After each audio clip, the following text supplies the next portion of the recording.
అంటే నామాలు పెట్టుకునే వాళ్ళనేమో గురూజీ అని. జ్యోతిష్యం ఉన్న వాళ్ళు కంపల్సరీ ఇలాంటి వస్త్రధారణ చేస్తేనే నమ్ముతారు. ఇది డ్రెస్ కోడ్ ఎందుకు వాడుతుంది? ఒకటండి, ఒక నామాలు పెట్టుకొని డ్రెస్ వేసుకుంటే రాంగ్ అది. టాక్స్ నేను మీ యాంకర్ అహ్మద్. ఈ రోజు మనతో స్పెషల్ గెస్ట్ అండి. ఆ గెస్ట్ కాదు, సత్య ఆస్ట్రాలజర్ మనతో ఉన్నారు. అసలు ఆస్ట్రాలజర్ని నమ్మాలనా? అసలు జాతకం అంటే ఏంటిది? అసలు జాతకంని నమ్మితేనే మన లైఫ్ లీడ్ చేస్తామా? అంటే జాతకాలు చూపెట్టుకునే వాళ్ళు లైఫ్లో లీడ్ చేయరా? వీళ్ళ దగ్గరకు వచ్చిన వాళ్ళందరినీ జాతకం ఇది పరిహారం అని ఏదేదో చెప్తుంటారు కదా. అసలు జాతకం చూపెట్టుకోవాలన్నా, జాతకం అసలు నిజమా అన్నది ఇప్పుడు సత్య గారిని అడిగి తెలుసుకొని ప్రయత్నిద్దాం. నమస్తే సార్, ఎలా ఉన్నారు గురూజీ? గురూజీ అనాలనా సార్ అనాలనా? అంటే నామాలు పెట్టుకునే వాళ్ళనేమో గురూజీ అంటారు, నార్మల్గా వచ్చిన వాళ్ళు సార్ అంటారు. ఏదన్నా ఓకేనండి. గురూజీ సార్ ఇలాంటి మాటల కన్నా లైక్ నేను ఒక మనిషిని, ఒక ఆస్ట్రాలజర్ని, లైక్ మీరు ఎలా పిలిచినా నేను మీకైతే రిప్లై ఇస్తాను. ఆ విషయం ఏం లేదు. ఓకే, మీరు అడిగిన క్వశ్చన్ కూడా చాలా ఇంట్రెస్టింగ్ గానే ఉంది. లైక్ ఇది జ్యోతిష్యం అనేది మీకు ఎలా చెప్పాలంటే, ప్రస్తుతం బిఫోర్ కరోనా, ఆఫ్టర్ కరోనా, కరోనాకు ముందంతా ఒక విధంగా ఉంది, కరోనా తర్వాత అంతా ఒక విధంగా ఉంది. అసలు దేవుడికి దండం ఎందుకు పెడతారండి? నమస్కారం ఎందుకు చేసుకుంటారు?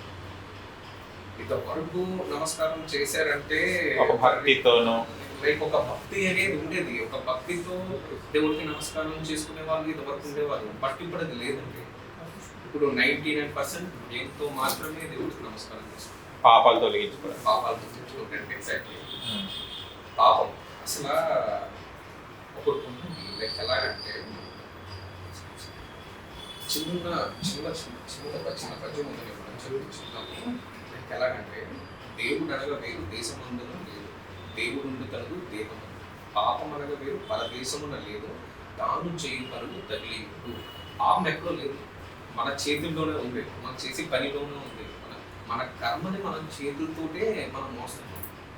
లైక్ ఈ కర్మ అనేది చాలా పెద్ద కాన్సెప్ట్. మనకి టాపిక్ డైరెక్ట్ వేరే నన్ను మాట్లాడుకుందాం. లైక్ మీరు జ్యోతిషాన్ని నమ్మాలా, ఎందుకు నమ్మాలి? అసలు అంటే జ్యోతిష్యం ఉన్న వాళ్ళు కంపల్సరీ ఇలాంటి వస్త్రధారణ చేస్తేనే నమ్ముతారు. ఇది డ్రెస్ కోడ్ ఎందుకు వాడుతుంటారు? అంటే జ్యోతిష్యం అనేది నాలుగైతే చెప్తారు, మనిషిని చూసి చెప్తారు.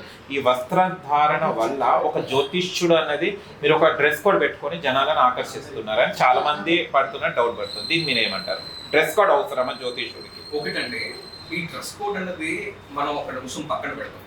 ఏదో ఒక రెస్టారెంట్కి వెళ్ళాడని అనుకుందాం, అక్కడ ఫుడ్ స్మెల్కి మీరు అట్రాక్ట్ అవుతారు తప్ప ఫుడ్కి అట్రాక్ట్ అవుతారు?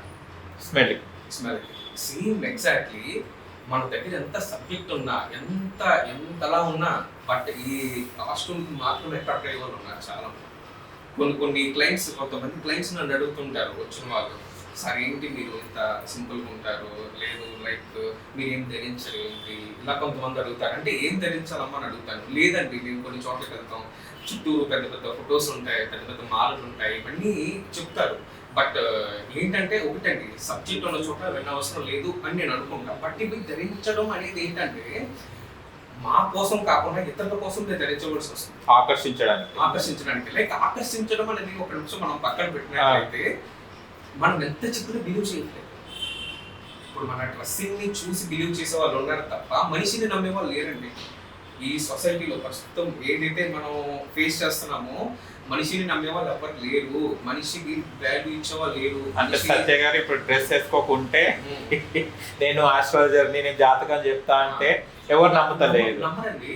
ఓకే, ఒక నామాలు పెట్టుకొని డ్రెస్ వేసుకుంటే, సారీ, నామాలు పెట్టడం అనేది రాంగ్. అది ఇప్పుడు మనం హిందూగా పుట్టాము, మన హిందూ సంప్రదాయాలు ఉన్నామంటే ఖచ్చితంగా పుట్టి ధరించాలి. ఎవరు ధరిస్తున్నారండి ఇప్పుడు? ధరించట్లేదు. నేను అదే అంటున్నాను కదా, ధరిస్తున్నారండి, ధరించట్లేదు అంటే కూడా 10%, 90% మీరు ఆఫీస్లలో చూడండి, ఎవరైనా పూజ చేసుకొని వచ్చి ఎవరైనా పద్ధతిగా ఏమైనా పూలు కానీ ఏదైనా ప్రసాదం తీసుకుంటే వాడిని ఒక్కటి బ్లేమ్ నవ్వుతారు. చూడరా బొట్టు పెట్టుకున్నాడు అబ్బాయి. ఎందుకు అబ్బాయికి అమ్మాయికి బొట్టు పెట్టుకున్నప్పుడు కొంచెం డిఫరెన్స్ చూస్తారు. డిఫరెన్స్ అనేది పక్కన పెడితే ఖచ్చితంగా తిలకం అనేది ధరించాలి. తిలకమో కుంకమో బొట్టని ధరించాలి, ఖచ్చితంగా ధరించాలి. అలా ధరించడం వల్ల ఏమవుతుందంటే మన కాస్మిక్ ఎనర్జీ అనేది రెట్టింపు అవుతుంది. మన సరౌండింగ్స్ ఏది ఉన్నాయో ఆ సరౌండింగ్స్ అన్ని మనకి పాజిటివ్ రిజల్ట్ ఇస్తాయి. మనం ఒకటి ధరించాలండి, కానీ ధరించట్లేదంటే ఫ్యాషన్ అండి, సింపుల్ థింగ్. ఇప్పుడు తల్లిదండ్రులకి ఇచ్చే ప్రయారిటీ లేదు, ఎడ్యుకేషన్కి ఇచ్చే ప్రయారిటీ లేదు, దేనికి ప్రయారిటీ లేదు, ఒక సోషల్ మీడియాకి ఇచ్చే ప్రయారిటీ ఉంది. సోషల్ మీడియాకి ఇస్తున్నారు. ఖచ్చితంగా మీరు ఉదయాన్నే లెగిచి, మా చిన్నప్పుడు లైక్ మా గురువులు ఉండేవారు, స్పిరిచువల్ గురువుస్ ఉండేవారు, మా పేరెంట్స్ ఉండేవారు, వాళ్ళు ఉదయాన్నే లెగిచి నీ చేతులు నువ్వు చూసుకుని డే స్టార్ట్ చేయడం ఇట్లా అని మనం ఇలా పెట్టుకుని ఒక శ్లోకంతో స్టార్ట్ అయ్యేది మాకు డే. ఇప్పుడు అది ఎక్కడ ఉందండి? ఫోన్ లేవడం ఫోన్ లేదే లేవట్లేదు. ఇప్పుడు ఇక్కడ అయిపోయింది కదా సోషల్ మీడియాకి అంత వాల్యూ అనేది. ఇది ఇంకా ఈ సిచ్యువేషన్స్ లో ఎలా యూజ్ చేస్తారండి. కానీ నాకైతే ఒక నమ్మకం ఉంది, ఖచ్చితంగా 100కి 100% ప్రతి ఒక్కరు కూడా స్పిరిచువాలిటీలోకి వస్తున్నారు. ఖచ్చితంగా కరోనా తర్వాత నుంచి మనం చూసుకున్నట్లయితే భయంతోనో భక్తితోనో ప్రతి ఒక్కళ్ళు టెంపుల్స్ విజిట్ చేస్తున్నారు. అలాగే ఆస్ట్రాలజర్ మీద నమ్మకం అనేది పెరిగింది, జ్యోతిష్యం మీద నమ్మకం పెరిగింది. వాళ్ళని నమ్మడం కన్నా, వాళ్ళ మీద వాళ్ళు బిలీవ్ చేసుకుంటాం కన్నా ఒక ఆస్ట్రాలజర్ బిలీవ్ చేయడం అనేది ఖచ్చితంగా పెరిగింది. సార్ ఇప్పుడు మీరు అంటున్నారు గురుగారు ఆస్ట్రాలజర్, కొంతమంది ఏమో గుడ్డిగా అమ్మేస్తున్నారు ఆస్ట్రాలజర్ జాతకం అని, కొంతమంది ఏమో ఇది ఫేక్ అని అంటున్నారు. అంటే ఎగ్జాంపుల్ కొన్ని ఏంటంటే చాలా ఎగ్జాంపుల్స్ ఉన్నాయి. ఇప్పుడు లవ్ మ్యారేజెస్ కానివ్వండి, అన్ని జాతకాలు చూసి పెళ్లి చేస్తారు. ఇప్పుడు జాతకం ప్రకారం చెప్తున్నాను, మళ్ళీ ఆ పెళ్లిలు ఎందుకు విఫలం అవుతున్నాయి? మళ్ళీ కొన్ని పెళ్లిలు అడ్డదిడ్డంగా చేసేస్తారు, అవి మంచి రెస్పాన్స్ అంటే మంచిగా వాళ్ళ కుటుంబం వాళ్ళు ఉంటున్నారు. జాతకాలు చూసి టైము పంచువాలిటీ అవన్నీ చూసిన పెళ్లిలు కూడా డైవర్స్కి ఇలా కోర్టు మెట్లు ఎక్కుతున్నాయి. ఇంకొకటి ఏంటిది, పేర్లు కూడా చేంజ్ చేస్తున్నారు. అమ్మాయి పేరు సెట్ కాకుంటే చేంజ్ చేయడం, అక్షరం మొదటి అక్షరం అని చేస్తున్నారు. హోమాలు నామాలు ఇవన్నీ మీరు పైసలు ఖర్చు పెడుతున్నారు కదా, ఇవి చేసిన వాళ్ళకు డైవర్స్లు ఎందుకు అవుతున్నాయి అన్నది క్వశ్చన్. ఓకేనండి, ఏంటంటే ఫస్ట్ కూడా మనం ఎవరు మన దగ్గర కన్సల్ట్ అయ్యి వివాహం కోసం అడిగినా, లైక్ నాకు 30 years ప్లస్ అయిపోయింది వివాహం అవుతలేదని అడిగినా, లేదు నాకు వివాహం ఫెయిల్ అయిందని అడిగినా, మనం వివాహం కోసం ఏ టాపిక్ వచ్చినా మనం చూసేది సప్తమ స్థానం, 7వ స్థానం మనం చూస్తాం. 7వ స్థానంలో అధిపతి ఎలా ఉన్నాడు, లైక్ శుక్రుడు అధిపతి వివాహానికి, కళలకి, లైక్ ఈ విషయాలన్నిటికీ శుక్రుడు అధిపతిగా ఉంటాడు ఆయన. లైక్ అందులో శుక్రుడితో ఎవరు జత కలిపారు, ఎవరు ఉన్నారు, ఏ గ్రహం ఉంది, ఏ జోడి ఉంది, లైక్ బుధుడు ఉన్నాడా, శని ఉన్నాడా. ఇప్పుడు శని ఉన్నాడా అనుకుందాం, శని తత్వం ఏంటంటే ఆయన కొద్దిపాటి ఆలస్యం చేస్తాడు వివాహం. ఆలస్యం చేసినంత మూలన ఏమవుతుందంటే మంచి వివాహం అవుతుంది కాదండి. లైక్ ఈ టైంలో వాళ్ళకి వచ్చే వరుడు లైక్ వధువు సూటబుల్ కాదు. సో దీని తర్వాత మంచి వధువులు వచ్చే అవకాశం ఉంది. సో దీనివల్ల ఆ శని అనేది ఏదైతే ఉందో ఆ గ్రహం కొద్దిగా లేట్ చేసుకుంటారు మ్యారేజ్కి. ఆఫ్టర్ దట్ మ్యారేజ్ ఖచ్చితంగా అవుతుంది, మంచి సంబంధం అవుతుంది, మంచిగా ఉంటారు. ఇంకొకటి మీరు అడిగిన మెయిన్ పాయింట్ ఏంటంటే అన్నీ చూసుకున్నా కూడా ఎందుకు విడిపోతున్నారు ఏమండి? ఒకటి అడుగుతాను చెప్పండి మీరు. చెప్పండి. హస్బెండ్కి మార్నింగ్ షిఫ్ట్ ఉంటుంది, మిసెస్కి నైట్ షిఫ్ట్ ఉంటుంది. ఒక రిలేషన్ ఎక్కడ ఉంది? చెప్పండి, నేను చెప్తాను. రిలేషన్ లేదు కదా ఫస్ట్. అంటే గతంలో కూడా కొంతమంది, ఇప్పుడైతే షిఫ్ట్ల వైపు కానీ కొంతమంది దేశాలు దాటేసి వెళ్ళిన వాళ్ళు కూడా ఉన్నారు. వాళ్ళ ఫ్యామిలీస్ ఇప్పటికి కూడా కలిసి మెలిసి పిల్లలతో జతగా వాళ్ళు ఉన్నారు. ఇప్పుడు ఈ యుగంలో ఎందుకు పెళ్ళైన 3 నెలలు 6 నెలలకే విడిపోతున్నారు? మళ్ళీ అలాంటప్పుడు మీరు అంటున్నారు కదా షిఫ్ట్ ఉన్నాయి అంటున్నారు కదా, మళ్ళీ షిఫ్ట్ల ప్రకారం ఉన్నప్పుడు జాతకం ఎందుకు? మళ్ళీ జాతకం ఎందుకు అని అంటారు లేదండి.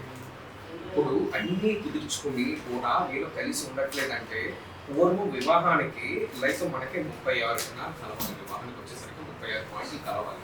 36 పాయింట్లు 17 పాయింట్లు కలిసినా వాళ్ళకి చేసామని చెప్పేసి అనేవారు. మా గురువులందరూ కూడా వారు చెప్పింది ఏంటంటే 17 పాయింట్లు వచ్చినా సరే ఒక పాయింట్ వేసి 18 వేసి మీరు ప్రొసీడ్ అయిపోండి చెప్పి షిఫ్ట్ అవ్వాలి. అంటే అక్కడ ఒక రిలేషన్ అనేది ఉండేది. ఏంటి? తల్లి తండ్రికి ఇచ్చే వాల్యూ, తండ్రి తల్లికి ఇచ్చే వాల్యూ పిల్లలు చూస్తూ పెరిగేవారు. ఇప్పుడు ఎక్కడ ఉంటుంది అది లేదు, కనిపించలేదు. ప్రస్తుతం ఈ జంజీ లైక్ ఇప్పుడు ఈ జనరేషన్ వాళ్ళకైతే అసలు తెలియదు, అసలు ఆ వాల్యూస్ అనేది తెలియదు. ఎందుకంటే చిన్నప్పుడు పుట్టినప్పుడే హాస్టల్లో వేసేస్తున్నారు. వాళ్ళకి 5 years వచ్చేసరికి వాళ్ళ హాస్టల్కి వెళ్ళిపోతారు. ఇక్కడ వాళ్ళ పుట్లాట్లు ఏం చూస్తారు, వాళ్ళ మార్నింగ్ ఏం చూస్తారు, అది లేదు. ఇంకొకటి మెయిన్ థింగ్ ఏంటంటే ఏ వివాహం అన్నా సరే నిలబడాలి అంటే కనుక ఎవరితో కాంప్రమైజ్ అనేది అవ్వాలి. ఇది జనరలైజ్ చేసి చెప్తున్నా నేను, నాట్ ఏ ఆస్ట్రాలజీ. ఇప్పుడు పూర్వం ఏమైంది, 6 సంవత్సరాల నుంచి 10 సంవత్సరాల డిఫరెన్స్ ఉండేది వెడ్డింగ్. అమ్మాయి కన్నా అబ్బాయి పెద్దవాళ్ళు ఉండేవారు. ఇప్పుడు ఏం చేస్తున్నారు? అది లేదు కదండి. మొత్తం మనం మనకి ఎలా అంటే లైక్ అది అసలు ఎక్కడ కనిపించలేదు. 6 మంత్స్, 7 మంత్స్, 8 మంత్స్, 1 ఇయర్ గ్యాప్లోనే ఇలా వాళ్ళు చూసుకుని చేసేసుకుంటాం. ఇంకా ఎక్కడ ఉంటారు చెప్పండి అన్యోన్యత అనేది? ఇప్పుడు ఎవరు కాంప్రమైజ్ అవ్వరు. ఏ రిలేషన్ అన్నా సరే మీకు తెలియదు ఏం కాదు, ఏ రిలేషన్ అన్నా సరే కాంప్రమైజ్ లేని నిలబడుతుంది. గురుగారు చాలా మంది ఇప్పుడు పెళ్లి కాలేదని వస్తారు కదా, అంటే పెళ్లి కాలేదు వాళ్ళకి 30 years కానీ 25 సంథింగ్ సర్టెన్ ఏజ్ వచ్చిన తర్వాత వాళ్ళకు కుదురుతలేదు అనుకోండి, అంటే మీ దగ్గరకు వచ్చిన తర్వాత నిజంగా చేంజెస్ అవుతాయా, లేకుంటే వాళ్ళ అదృష్ట శాతం పెళ్ళి అవుతుంది? అంటే హోమాలు చేపిస్తారు మీరు, హనుమంతుడి గురించి చెప్తారు 40 రోజులు, ఏదైతే సంథింగ్ వాళ్ళకి ఏ ప్రాబ్లమ్స్ ఉన్నాయో దాని ప్రకారం మీరు సొల్యూషన్ చెప్పడానికి ట్రై చేస్తారు. అంటే అది లక్ వల్ల వాడికి అది సెట్ అయి పెళ్ళి అవుతుందా, లేకుంటే మీరు అది రెమెడీ చెప్పడం వల్ల సక్సెస్ అవుతారా? ఏంటంటే ప్రతి జాతకుడికి లైక్ ప్రతి పర్సన్స్కి కూడా 3 గడియలు అనేది ఉంటాయి, వివాహ గడియలు. అవి మనం ఎలా చూస్తామంటే దశా సిస్టమ్ నుంచి చూస్తాం. ఇంకొకటి కలత్ర స్నానం, 7వ స్నానం మెయిన్ మనకి. ఆ స్నానంలో శని అనేది మనం చెప్పుకున్నాం, శని ఉంటే ఆలస్యం అవుతుందని చెప్పుకున్నాం. నెక్స్ట్ కేతు ఉన్నా, రాహు ఉన్నా, లైక్ ఇలా కొన్ని సపోర్టివ్ గ్రహాస్ లేకపోవడం వల్ల ఏమవుతుందంటే వివాహం అనేది ఆలస్యం అనేది రావచ్చు. ఇంకొక మెయిన్ థింగ్ ఏంటంటే కాల సర్పదోషం అంటారు. ఇంకొకటి కుజదోషం, మెయిన్ కుజదోషం. ఈ కుజదోషం ఉన్న వాళ్ళ జాతకుల్లో ఏమవుతుందంటే బిడ్డింగ్ ఆలస్యం లేదా చెడిపోవడం అనేది ఎక్కువ జరుగుతుంది. లైక్ ఎంగేజ్మెంట్ అవ్వడం, ఎంగేజ్మెంట్ తర్వాత ఫెయిల్ అవ్వడం, ఇవి మనం చూస్తుంటాం. లైక్ వాళ్ళు మన దగ్గరికి వస్తారు, ఇలా ఉంది కండిషన్, అవ్వలేదు అని చెప్తారు. ఈ కుజదోషం నార్మల్గానే నేను నా ప్రిడిక్షన్ లైక్ నా క్లయింట్స్కి నేను చెప్పేది ఫస్ట్ గడియల్లో వివాహం చేసుకోండి. ఫస్ట్ గడియల్ మీన్స్ మీకు ఎలా చెప్పాలంటే 23 to 25 years. 23 to 25 years ఖచ్చితంగా ప్రతి మనిషికి వివాహ గడియలు అనేది స్టార్ట్ అవుతాయి. ఆ ఫస్ట్ గడియల్లో చేసుకున్న పెళ్లి ఎందుకు సక్సెస్ అవుతుంది? ఖచ్చితంగా సక్సెస్ అవుతుంది. ఇప్పుడు బట్ ఇంకొకటి మెయిన్, ఇప్పుడు ఈ మాటకి నన్ను విమర్శించవచ్చు కొంతమంది, 23 ఏళ్ళకి 20 ఏళ్ళకి ఏం తెలుస్తుంది, ఎవరికి తెలుస్తుంది, అసలు వాళ్ళ సక్సెస్ అనేది తెలియదంటే మన పేరెంట్స్ పూర్వం 16 ఏళ్ళకి పెళ్లి చేసేవారు, 14 ఏళ్ళకి పెళ్లి చేసేవారు. వాళ్ళకి పుట్టినోళ్ళమే కదా మనం అందరం. వాళ్ళు హ్యాపీగా లేరు, మనం హ్యాపీగా లేరు. ఇప్పుడు ఏమవుతుందండి, ఈ వివాహ వ్యవస్థ అనేది ప్యాకేజ్తో కూడిందండి.